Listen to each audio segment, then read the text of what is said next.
আসসালামু আলাইকুম প্রিয় ভাই ও পুরা দেশ ও দেশের বাহিরে যে যেখান থেকে আমার ভিডিও দেখছেন সবাইকে জানাই আন্তরিক শুভেচ্ছা। আজকে আমার ভিডিওতে থাকছে, দেখতেই পাচ্ছেন, মাছ আর গরুর মাংস খিচুড়ি।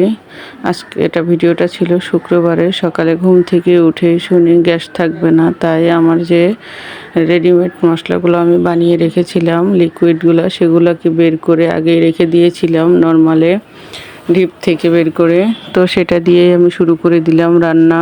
আর একদমই সকাল সকাল রান্না, তারপরেও চলে যাচ্ছে গ্যাস, কারণ 7টা-8টার দিকে দেখা যায় গ্যাস থাকে না। তো আমি প্রথমেই বসিয়ে দিয়েছি, মশলা বসিয়ে দিয়েছি খিচুড়ি রান্নার জন্য।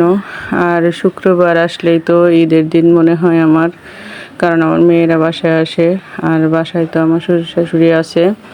তো সবাই মিলে আমরা একসাথে দুপুরে খাই, হাজব্যান্ড বাসায় থাকে। সব কিছু মিলিয়েই আমার কাছে খুবই একটি আনন্দের দিন আমি মনে করি। তো রান্না করব, আজকে খিচুড়ি রান্না করব। আর আমি খিচুড়িটা সবসময় একটু সিদ্ধ চাউল দিয়ে রান্না করি।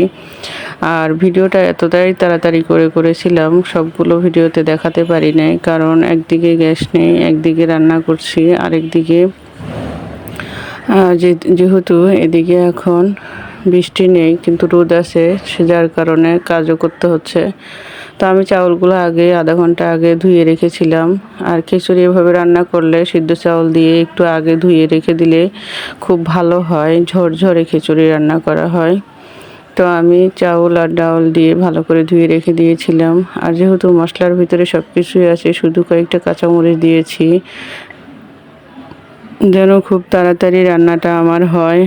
আর এদিকে মাংসটাও ভিজিয়ে রেখেছি, সেটাও আমি বসিয়ে দিব। এটাকে আগে একটু ঠিক করে বসিয়ে দিয়ে তারপরে এটাকে রেখে দিলাম। আর এতটাই জাল কম, আপনাদেরকে আমি দেখাতে পারছি না, একদমই জালটা কমে গেছে। আমি ভাগ্যিস পানি 1 পাতিল গরম করে রেখেছিলাম, সেই জন্য রান্নাটা করতে পারছিলাম। আর আসলে শুক্রবারটা আসলে আমার কাছে মনে হয় 10 দিনের কাজ একসাথে করতে হয়। আমি চাউলটাকে ভালো করে কষিয়ে এখন ঝোল দিয়ে দিচ্ছি, যেন পরিমাপ মতো আমার চাউলটা সিদ্ধ হতে যতটুকু লাগে। এটাকে রেখে ঢেকে দিয়ে আমি এখন পাশেই রান্না করব, পাশের চুলাতেই বসিয়ে দিব। তো দেখুন এইরকমভাবে বলক আসছে, পুরোটাতে আসতেছে না, শুধু মাঝখানে একটু। ঠিক আছে, এরকম করে রান্না করে খেতে হচ্ছে। আর সব সময় মন চায় আসলে গ্রামের বাড়ি ভালো। তো আমি এখন এই সেম পাশের চুলাতে বসিয়ে দিচ্ছি মাংস রান্নাটা। আর মাংস রান্নাটার ওই মশলাটা দিয়েই রান্না করব, কারণ এখন মশলা কষানোর মতো ওই রকম কোনো গ্যাস নেই, কম। আর তাড়াহুড়ার জন্য এটাই ভালো আমি মনে করি। এই জন্য আমি সেই মশলাটা দিয়েই আজকেও রান্না করে ফেলবো গরুর মাংস। আর এটা ট্রাই করতে পারেন আপনারা, ওইভাবে মশলা বানিয়ে রাখলে অনেক উপকার আছে আমি মনে করি। খুবই দ্রুততার সাথে রান্না করা যায়, খুবই একদিন কষ্ট করলে 10 দিন আরাম করা যায় আমি মনে করি। তো যাক, আলহামদুলিল্লাহ। আজকে ভাবছিলাম যে হয়তো আমি খেতেই পারবো না দুপুরে রান্নার জন্য, কারণ ফজরের নামাজ পড়ে, ইশরাক নামাজ পড়ে কিছুক্ষণ সময় ঘুমিয়ে গিয়েছিলাম। উঠেই শুনি গ্যাস থাকবে না। আসলে আগে এরকম অতিরিক্ত বেশি কখনো হয় নাই, এখন যেরকম হয়। একদিকে খিচুড়ি রান্না করছি, আর একদিকে পাশের চুলাতেই রান্না করছি আমি মাংস বসাবো, সেই মশলাটাও বসিয়ে দিয়েছি।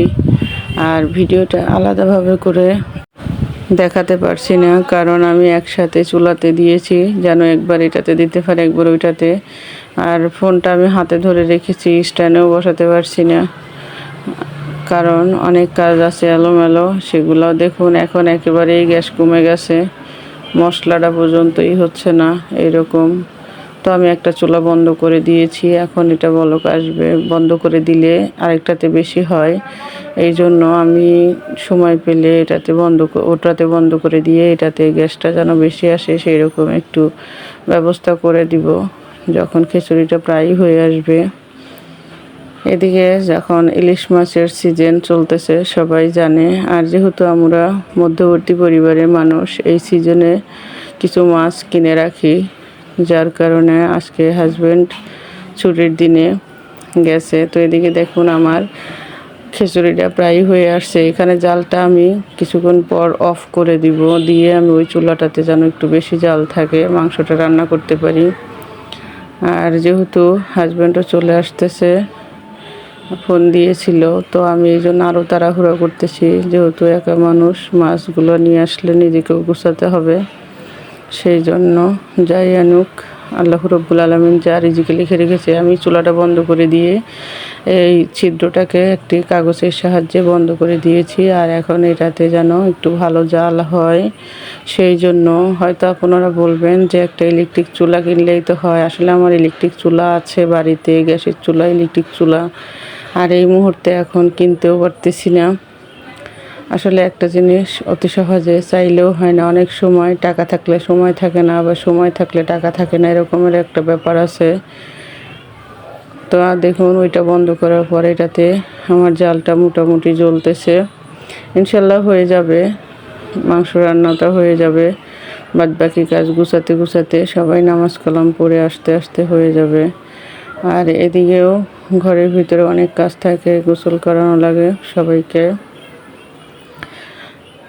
মেয়েদের, শ্বশুর শাশুড়িকে। তো যাই হোক, অনেক সময় অনেক কিছু বলে ফেলি, কারণ কথা তো সবই বলি আপনাদের কাছে। যাক, ঢেকে দেওয়ার পরে এরকম প্রায় সিদ্ধ হয়ে আসছে, বাদ বাকিটাও সিদ্ধ হয়ে যাবে। এভাবে রেখে দিলে মাঝে মাঝে একটু নাড়া দিয়ে দিচ্ছি, যেন নিচেরগুলো ভালো মতো হয়, উপরেরগুলো ভালো মতো হয়ে যায়।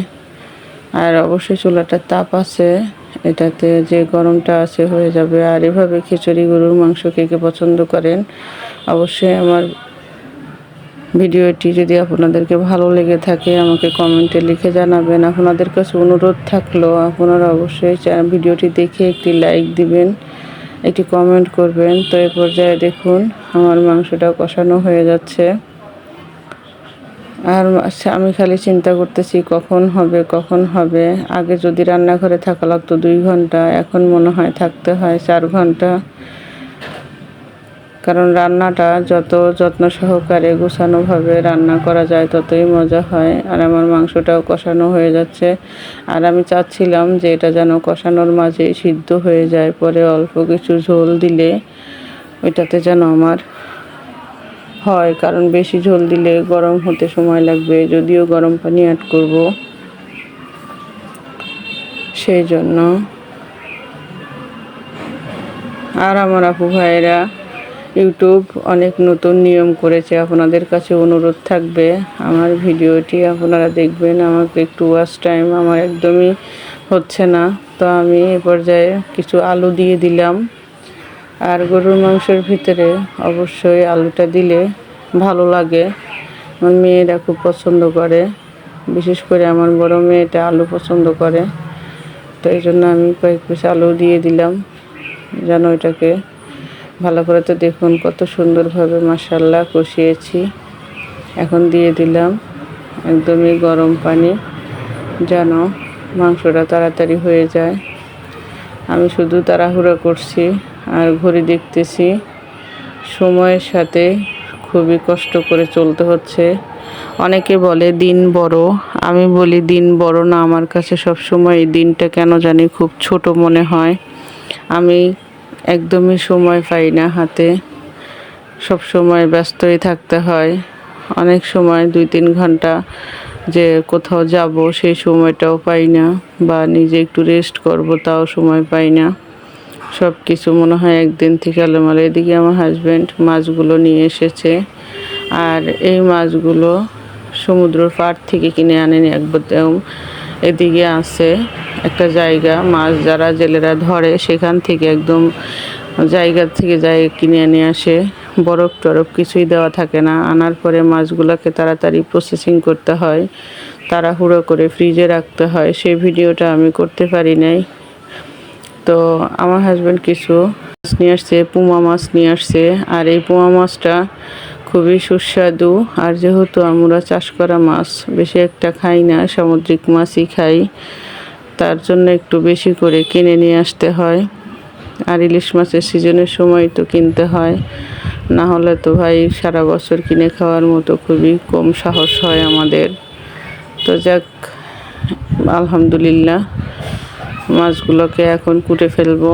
ইলিশ মাছগুলো রেখে দিয়েছি, আর এখন পোয়া মাছগুলো কুটবো। কুটতে কুটতে আমার মাংসটা হয়ে যাবে। তো আমি মাছ কুটার ভিডিওটা দেখাই নাই, কারণ সব কিছুর ভিডিওই করতে পারি না। ভিডিও করাটা, এই চ্যানেল চালানোটা সম্পূর্ণই আমার একান্ত ব্যক্তিগত, যার কারণে অনেক কিছু চাইলেও করতে পারি না, কাউকে দিয়ে কোনো সাহায্যও পাই না। আর মেয়ে মানুষ কিছু করতে গেলেই তার কোনো সাহায্যের হাত থাকে না, খুবই কষ্ট হয়। তো যাই হোক, আলহামদুলিল্লাহ সব কিছু মিলিয়ে আমার রান্নাটাও হয়ে গেছে, মাছগুলোকেও কুটে নিয়েছি। এদিকে গোসল করে নামাজ কালাম পড়ে খাওয়া দাওয়া করা হবে। সবাই নামাজে চলে গেছে, আসলেই যেন খাওয়া দাওয়া করতে পারে, যার কারণে সম্পূর্ণ কিছু রেডি করে রেখে বাস নিজে একটু নিজের ইবাদতটাও করতে হয়, সেই জন্য তাড়াহুড়ো করতে হয়। তো আলহামদুলিল্লাহ সব কিছু মিলিয়ে আমার ভিডিওটি কেমন লাগলো আমার আপু ভাইয়েরা জানেন তো, ইউটিউবে সবাই বলতেছে ওয়াচ টাইম পুরো না হলে দিবে না। আপনাদের কাছে অনুরোধ থাকলে একটু সময় নিয়ে আমার ভিডিওটা দেখবেন। আপনাদের কাছে অনুরোধ থাকলো সবাই ভালো থাকবেন, সুস্থ থাকবেন। আল্লাহ হাফেজ।